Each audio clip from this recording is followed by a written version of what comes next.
เอาพี่น้องสบายดีเด้อหมดสุคนพี่น้องเลยอากาศเศร้าๆนี่ปล่อยแต่เอาลงแล้วก็บันทึกเลยเพิ่นว่าเด็ดได้แถวนี้พี่น้องเลยเอาตัวนี้เฮาซีเอ็ดเป็น MP ที่2เด้อพี่น้องเลยฝากเป็นกำลังใจเด้อหับสมเฮากับพ่อใหญ่ยาวโอ้ถือคือว่าแท้เด้อันนี้เป็น MP ที่2เด้อพี่น้องเอ้ยเฮาคันเฮาซีเอ็ดยาวเลยมันก็คลิปเป็นคลิปยาวโพดพี่น้องฝากเป็นกำลังใจเด้อคลิปนี้เด้อพี่น้องมองตอนนี้อยู่ในป่าพี่ได้ตอนนี้นะพี่น้องคือว่าบืดเดียวคือว่าถือได้2ตัวเลยได้พี่น้องเอ้าเบิ่งเด้ออเด็ดได้นี่นะเพิ่นว่าเนี่ยบอลเพิ่นเอ็ดนาแซงได้เนี่ยพี่น้องแถวนี้นะลักออกข้างหน้าไปหันแล้วมันบอลมันไปหันเพิ่นเอ็ดนาแซงเพิ่นว่าน้องเด้อชีวิตบ้านให้บ้านนาถึกบ่ปลาใหญ่ที่นะปลาใหญ่โก้ได้นะเราบ่ใส่ไก่พี่น้องเอ้ยเลาะใส่แต่ให้แต่นาเพิ่นนี่แหละมองพ่อใหญ่เด้ออันนี้นะพี่น้องเอ้ยพ่อใหญ่บ้านนาภูเขาควายแท้ๆนี่นะอู้ทูไปหั่นปุ๊บอันนั้นปลาซ่อนแล้วบ่หั่นน่ะมันคือปลาข้อปลาโอ้ป่าคอฮู้หั่นน่ะบ้านเฮาเอิ้นน่ะเพิ่นเอิ้นปลาคอจนว่าจ้ะพุ่นโอ้โอ้เพิ่นบ่กินกินได้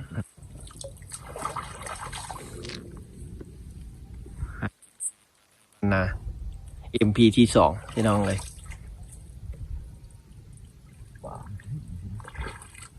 อยู่ในป่าเพิ่นว่าลองในป่าแดดลองคืออยู่ได้ยังมีใบไม้ทึกเด้เต่าบ่ทึกบ่แซ่บ่ว่าทึกของเต่าโอ้ป่าเต่าก็มีบ่นี่มีแท้ทับไป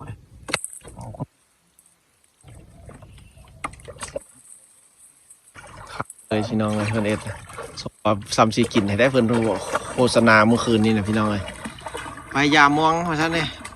บ่เหลือโลดว่าซั่นให้ FC เบิ่งแด้ว่าซั่นโดดแล้วบ่ได้มาทายเพิ่นว่าแต่ถ้าไปไทยมานี่เราบ่ได้ไปซอกอยู่หากินละได้นี่เนาะเพิ่นว่าเอาอีกว่าหั่นมองตัวนี้คือว่าหมานแท้ว่ะตุ่มมันแล้วว่ามองคาดมันมาก อกขี้เหงื่อแล้วดึงขวัด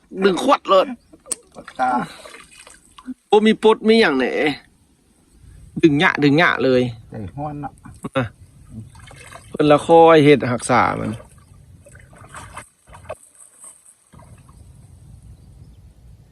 โอ้ตอนนี้ได้5-6ตัวได้มันได้ปิ้งแล้วได้ตอนนี้นะมองเบาตรงบ่จ๊ะ มองบ่ตรงอ่ะโดบ่หมานหักคึกแต่ปลาดุกมองบ่ตรง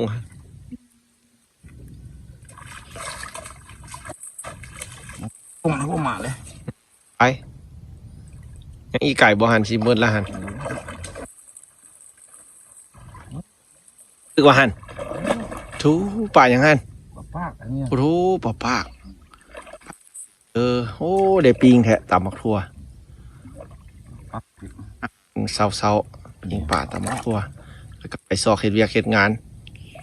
คันบ่คานมื้อแลงก็มาใส่อีกป่าธรรมชาติอยากกินยามใดก็มาเอาพอแต่ดุแต่มันพี่น้องเอ้ยเอานี่อยากถ่ายวิถีชีวิตของบ้านเฮาพี่น้องเอ้ยพอเพิ่นก็ซอกอยู่หากินมาแนบนี่โดดนานละบ่มีให้ฮู้ให้เห็นนำวันนี้เฮาสิถ่ายเป็นคลิปให้พี่น้องเบิ่งชีวิตบ้านนอกบ้านนาจังซี่บ่หรือว่าเพิ่นอยู่จังไดคนบ้านนอกเพิ่นเฮ็ดจังได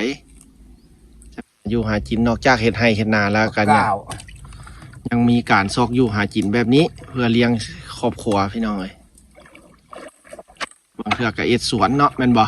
เฮ็ดสวนเฮ็ดนาปีนี้หลายบ่เฮ็ดนานี่8 ไร่8 ไร่โยแต่ละปีนี่บ่ได้ซื้อข้าวจินติเรือจินมายามจะให้ผู้ละเป่าป้าเนาะกัน MC มายามให้ผู้ละเป๋านะมาเกี่ยวซอยติมาเกี่ยวซอยจากมือนึงเนาะมายามก็ได้นะมายามก็ได้เพิ่นว่าดิเอานึงรถผู้ละเป่ารถยามก็ได้ให้ผู้ละเป๋าเลยโอ้ใจดีใจปั๊มแท้พ่อใหญ่เอาหมดแล้วตัวนี้ป้าตัวเขาเห็นมันไปเลยดิอ้าวโอ้เป็นสัตว์โอ้ยาซ้ำนี้ก็พอกินละไข่แดงยังเงานะ เพิ่นกำลังมาหับสมนี่อย่าให้เพิ่นเบิ่งแล้วโอ้ยขาดตอนๆเลยซอกอยู่หาจิตยังไงเนาะคือบ่เดียวแล้วเมื่อละ มีจบเลย จบเลยเนาะ จบเลย เอาสิเป็นผู้ทายทำให้เด้อพ่อใหญ่เจ้าลงมือโลด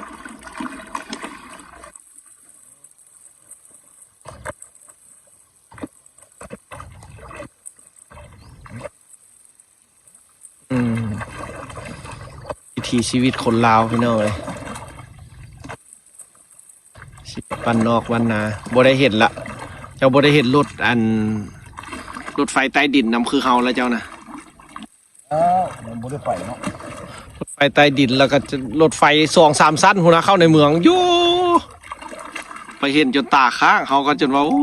อยากเที่ยวดนๆนี่ยังมีเวลาหลายๆน่าเก็บเงินเก็บคำได้แล้วไปเที่ยวอีกเด้อพาไปได้เจ้าก็ไปเฮ็ดพาสปอร์ตแล้วก็ไปโลด ตอนนี้บ่ฮึก บ่ถึกจากโตเด้อันนั้นเพิ่นก็ยามอยู่พุ่นใส่ปลาไปเลยติน่ะยามมันได้ปลา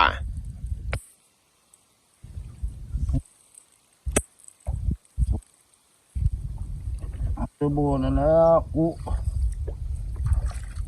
โอ้นกเจ้าก็หลายแล้วเด้อนี่เบิ่มๆเพิ่งหัวพี่2-3ตัว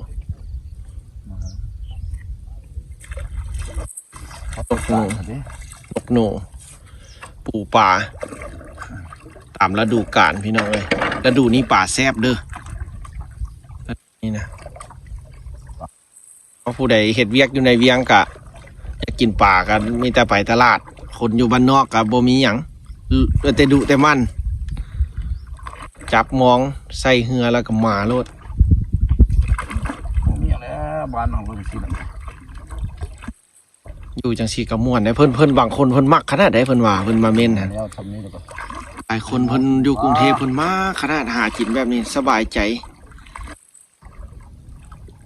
ว่านะ ซีดเด้ซีด อยู่นะ โอ้ คือบ่ได้อยากโตอยู่แป้นบ่ถือคือเจ้าว่าแท้เนาะ ฮึกเด้ ชื่อเอาบัดนี้น่ะคันสิมามื้อหน้าแล้วบึกใส่แต่ในป่าพุ่น คุณบ่นเขาแต่ไหนพุ่นโลดต้องใส่อยู่นอกนี่นะ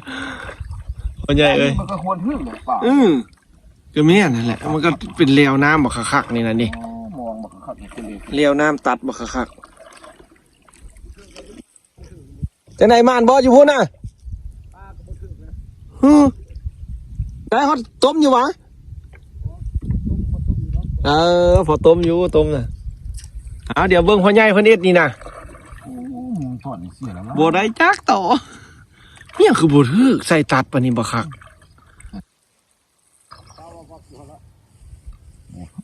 อุ้ย ว่าซะ ป่านี้มันไปเป็นแล้วเด้อใส่บ่เป็นบ่ได้กินเด้อนี่นะ ยังมากูสิมุ่นเข้าตะป่า ม่วนเข้าป่าอย่างเดียวรู้หมดเด้อวันนี้ หุ่นป่าเลิกๆแค่นั้นหุ่นบ่ได้จักโตแท้ มึงจ้าตู่เลย ๆอุ้ยเปลี่ยนเป็นสันพี่น้องเอ้ยมองเขาใหญ่ตอนนี้บ่ได้จักโตมองบ่งาม เปลี่ยนเราไปอยู่สัตว์ หมดตอนนี้ บ้า ยังอีก ยัง อยู่หลายแท้มองนี่สมวันเลี้ยงลูกกุมแท้แนวนี้นะ มอง3 มันเนาะไอ้มึงเอาตอนพวกนั้นมึงเอา เมื่อไรได้เพิ่นน่ะเอามาสวยเด้นี่น่ะคุณเอาไว้ 2 ตัวหนึ่งเพิ่นก็ซอกอยู่หากินหมดเอาต่อขั้นตอนนี้ทึกเด้สันบัดนี้มันบ่แม่นละที่ว่าแปลนมันเป็นน้ำมองบ่หมานติ บึงต้นนึงที่บ่ได้ เอาลวงนี้บัดนี้หนาวเมื่อกี้นี่ใส่ลวงตัดวันนี้ใส่ลวงตามหน้าน้ำบัดนี้ตามกระแสน้ำเอาให้มันฮู้รถขั้นตอนนี้บ่ทึกมือแรงแล้วบึกเข้าป่าพุ่นเด้อ เข้าป่าเลย มืออื่นเราจะมาย่างผู้เดียวรถเนาะบ่มา โอ้ได้เรื่องละป่ายังตัวน้อยๆอยู่เขาจะไปบึกเข้าป่าแล้วมือแรงจะอื่นจะมาผู้เดียวรถ ยานสีอันให้อยู่ในป่าคุณมองสิเกาะไว้โอ้ถึกแล้วตัวหนึงโอ้จะเป็นซาดเนาะเป็นซาดปลากระตัวน้อยๆหมวนซืนพี่น้องเลยคักอันไห้บ้านนะ